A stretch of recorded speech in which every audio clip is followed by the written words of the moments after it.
ఓం నమో నారాయణాయ. వైకుంఠ ఏకాదశి సందర్భంగా ఇప్పుడు నేను ముచ్చటగా 3 గుళ్ళ దర్శనము మీకు చూపించబోతున్నాను. మొదటగా అయితే చిత్తూరు దగ్గరలోని కట్టమంచిలో శ్రీ వరదరాజస్వామి దేవస్థానము ఇప్పుడు మీకు చూపిస్తున్నానన్నమాట. ఉదయము 5 గంటల 30 నిమిషాలకంతా భక్తులందరూ స్వామివారి దర్శనమై అందరూ ఆ చలిలో ఎదురు చూస్తూ ఉన్నారన్నమాట. అప్పుడప్పుడైతే మేము ఈ గుడికి వచ్చి స్వామివారిని దర్శించుకుంటాం.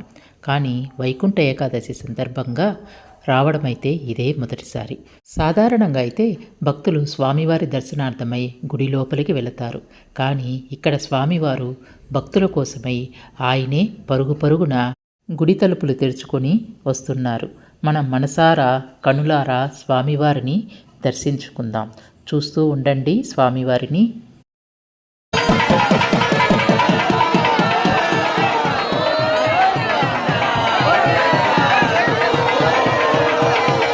స్వామివారు వెలుపలికి వచ్చాక కర్పూర హారతి ఇచ్చి మళ్ళీ స్వామివారిని లోపలికి తీసుకువెళ్ళి తలుపులు మూసివేశారు. గుడి లోపలికి వెళ్ళి ప్రదక్షిణ చేసి మళ్ళీ తలుపులు తీసుకొని మళ్ళీ వెలుపలికి వస్తారనమాట. వెలుపలి వచ్చాక మనకు ఆ స్వామివారిని చూస్తుంటే మన 2 కళ్ళు చాలవు. అంత అందంగా అద్భుతంగా ఉంటారు స్వామివారు. ఈ వీడియోని ఎక్కడా స్కిప్ చేయకుండా పూర్తిగా చూడండి.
ఒకవైపు భక్తులందరూ కొబ్బరికాయలు కొడుతున్నారు.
స్వామివారి హారతులన్నీ అయ్యాక స్వామివారిని అలానే వెనక్కు తీసుకువెళ్ళి ద్వారం మధ్యలో కాస్త పైకి స్వామివారిని పట్టుకున్నారు. భక్తులందరూ స్వామివారి కింద వంగి వెళ్ళే విధంగా వాళ్ళు ఉంచారన్నమాట. ప్రతి ఒక్కరూ గోవింద నామస్మరణ చేస్తూ ఆయన కింద దూరి గుడి లోపలికి ప్రవేశించారు.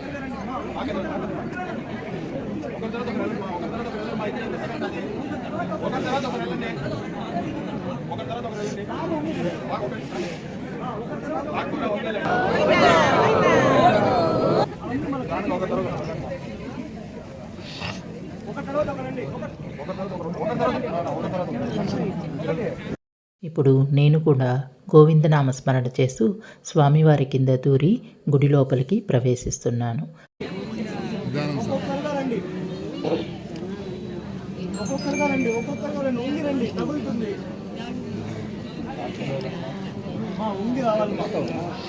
ఇలా స్వామివారి కింద దూరి భక్తులందరూ గుడి లోపలికి వచ్చేశారు. గుడి లోపల అలంకరణ చూడండి, చాలా అద్భుతంగా ఉంది కదా. నాకైతే చూస్తూ ఉండే కొద్దీ అలాగే చూడాలని అనిపిస్తూ ఉంది.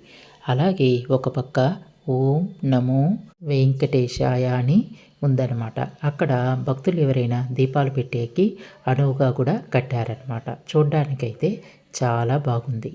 ఒకసారి మనము గుడి మొత్తము చూద్దాము. భక్తులందరూ వైకుంఠ ద్వార దర్శనానికై ఉన్నారనమాట. మామూలుగా అయితే ధ్వజస్తంభం నుంచి స్ట్రైట్గా వెళ్ళేవారు. కానీ ఈరోజు వైకుంఠ ఏకాదశి కాబట్టి ఆ ద్వారానికి సపరేట్గా ఒక క్యూ లైన్ని ఏర్పాటు చేశారనమాట. ఇప్పుడు మీరు చూస్తున్నది నేను గుడి ప్రదక్షిణ చేస్తూ మొత్తము ఒకసారి చూపిస్తున్నాను. ఈ వరదరాజస్వామి దేవస్థానంలో అయితే తిరుమలలో ఎలా రథసప్తమి చేస్తారో అదే విధంగానే ఇక్కడ కూడా కన్నుల పండుగగా రథసప్తమి చేస్తారు. ఈ గుడి అయితే చూడడానికి చాలా బాగుంటుంది. అప్పటికే చాలామంది వైకుంఠ ద్వార దర్శనం గుండా వెళ్ళి స్వామివారిని దర్శించుకొని అదుగో ప్రసాదాలు తీసుకుంటున్నారు చూడండి. అక్కడ మా వారే ప్రసాదాలు పంచుతున్నారు. అప్పుడప్పుడు సేవలాగా ఆయన వెళ్ళి ప్రసాదాలు పంచుతూ ఉంటారు. అది ప్రతి శనివారం అయితే తప్పకుండా గుడికి వెళ్ళి వస్తుంటారు. ఇప్పుడు మనము తులసమ్మ దగ్గరికి వెళ్తాం. తులసమ్మ దగ్గరికి వెళ్ళి ప్రదక్షిణ చేసుకుని వచ్చారనమాట. నేను మా వారు ఇద్దరం కలిసి వైకుంఠ ద్వార దర్శనానికి వెళ్దామనుకుంటే ఆయన ప్రసాదాలు ఇచ్చే చోట బిజీగా ఉండడం చేత ఆయన కోసము కాసేపు నేను ఎదురు చూడాల్సి వచ్చింది. ఆ ఎదురు చూడడంలోనే నేను ఇంకాసేపు వీడియో తీశానన్నమాట. అంతేకాకుండా చాలామంది భక్తులు వైకుంఠ ఏకాదశి సందర్భంగా దీపాలు పెట్టడం కూడా గమనించాను. నాకైతే అసలు దీపాలు పెట్టాలనే ఆలోచనే లేకుండా నేను ఏ దీపాలు తీసుకురాలేదనమాట. చూడండి ఇక్కడ ఎంత బాగా దీపాలు పెడుతున్నారో. ఆ దీపాలు పెట్టే వాళ్ళని చూస్తూ అలానే ఉండిపోయాను. ఇక ప్రతి సంవత్సరము ఇక్కడ ఇలాగే జరుగుతుందట. అంతేకాకుండా ప్రతి మాసంలో పౌర్ణమి ముందు వచ్చే ఏకాదశి రోజుల్లో కూడా విశేషంగా పూజలు నిర్వహిస్తారు. మీకు ఎవరికైనా వీలు కుదిరితే గాన వచ్చి స్వామివారిని దర్శించుకోండి. ద్వారం దగ్గరున్న స్వామివారిని లోపలికి తీసుకొస్తున్నారు.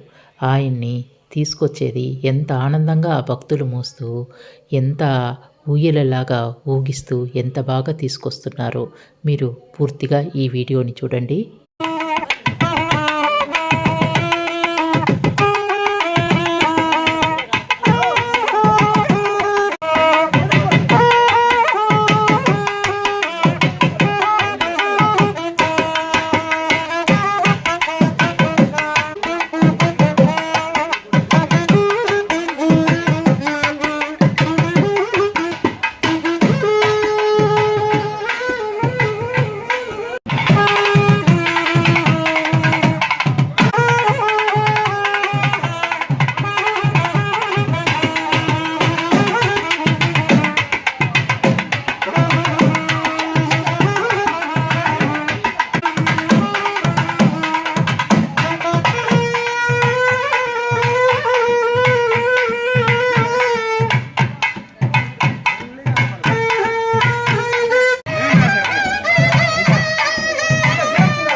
స్వామివారు గుడి ప్రదక్షిణ చేస్తూ నలుమూలల స్వామివారిని దింపి ఊయలలాగా ఊపుతూ ఉంటే చూసేవారికి మనకే ఎంతో ఆనందమేస్తోంది. అలాగే ఆ స్వామివారు ఎంత పరవశిస్తున్నారో కదా అని ఒక్క క్షణం అనిపించింది. అలాగే ఆ స్వామివారిని మోసేవాళ్ళు కూడా ఎంత అదృష్టం చేసుకున్నవారో కదండి. స్వామివారి గుడి ప్రదక్షిణ అయ్యాక నేను మా వారు వైకుంఠ ద్వార దర్శనం గుండా వెళ్ళి స్వామివారిని దర్శించుకొని మనసారా దండం పెట్టుకొని బయటకు వచ్చేసాము. ఇక అక్కడి నుంచి మన ఇంటి దగ్గరలోనున్న అపోలో మెడికల్ కాలేజీ లోపల రామాలయము ఉంది. ఆ రామాలయానికి వెళ్తున్నామన్నమాట. ఇక ఆ రామాలయంలో కూడా వైకుంఠ ద్వార దర్శనం గుండా లోపలికి వెళ్ళి స్వామివారిని దర్శించుకోవాలి. ఒకసారి మీరు కూడా ఈ ఆలయాన్ని దర్శించండి. వైకుంఠ ద్వార దర్శనానికి వెళ్ళే ముందు గుడి ప్రదక్షిణ ఒకసారి చేయాలి కాబట్టి ప్రదక్షిణ చేస్తూ గుడి చుట్టూ మీకు ఆలయాన్ని చూపిస్తున్నాను. ఇక్కడ సీతారాముల కళ్యాణము చాలా బాగా చేస్తారు. అలాగే నేను ఇంతకుముందు కొన్ని వీడియోలు కూడా ఈ దేవాలయానికి సంబంధించింది అప్లోడ్ చేశాను. మీకు ఎవరికైనా చూడాలని అనిపిస్తే ఒకసారి చూడండి. ఇప్పుడు వైకుంఠ ద్వారం గుండా మనము స్వామివారిని దర్శించుకునేకి లోపలికి వెళ్తున్నాం. వైకుంఠ ఏకాదశి సందర్భంగా ఈ రామాలయంలో కూడా చక్కగా అలంకరించారు. ఇంటికి దగ్గరగా ఉండడం చేత ఈ రామాలయానికి అప్పుడప్పుడు వస్తూ ఉంటాము. వైకుంఠ ఏకాదశి సందర్భంగా ఇక్కడ కూడా స్వామివారిని చాలా బాగా అలంకరించారు. ఇక్కడ స్వామివారి దగ్గర అర్చన చేయించుకున్నాము.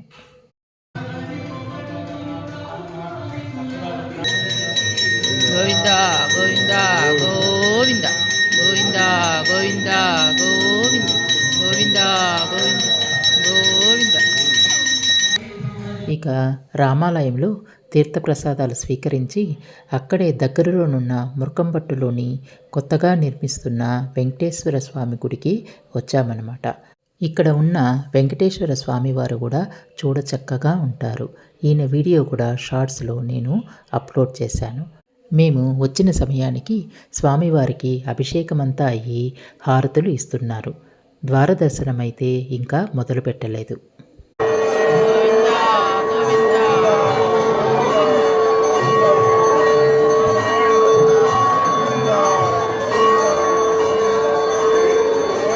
స్వామివారి వాహనమైన గరుత్మంతుడి దగ్గర చాలామంది దీపాలు వెలిగించి ఉన్నారు. వైకుంఠ ద్వారానికి పూజలు ఇప్పుడే మొదలుపెట్టారు.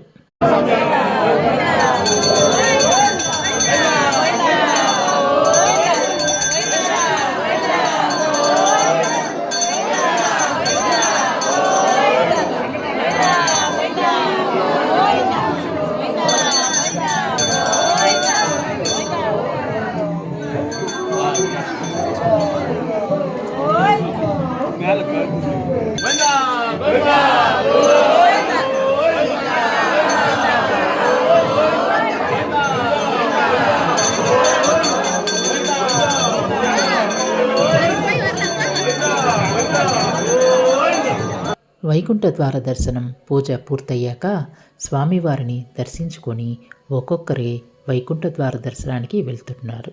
అలాగే నేను మా వారు కూడా స్వామివారి దర్శనం చేసుకొని వైకుంఠ ద్వారం ద్వారా మేము వెళ్ళామన్నమాట. ఇప్పుడు మీకు చూపిస్తున్నది వైకుంఠ ద్వారం. అక్కడక్కడ పూలమాలలతో చక్కగా అలంకరించారన్నమాట.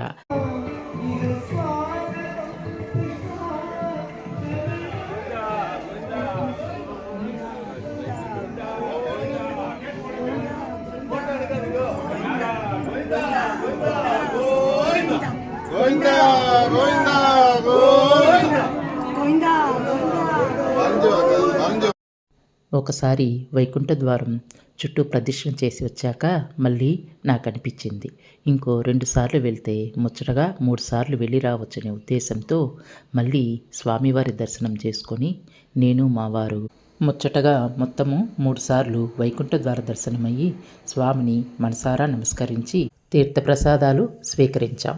అనుకోకుండా వైకుంఠ ఏకాదశి నాడు ముచ్చటగా 3 గుళ్ళల్లో దర్శనం, అలాగే 3 సార్లు వైకుంఠ ద్వార దర్శనం అయ్యేలోపు మనసుకి చాలా ఆనందం అనిపించింది. ఓం నమో నారాయణాయ.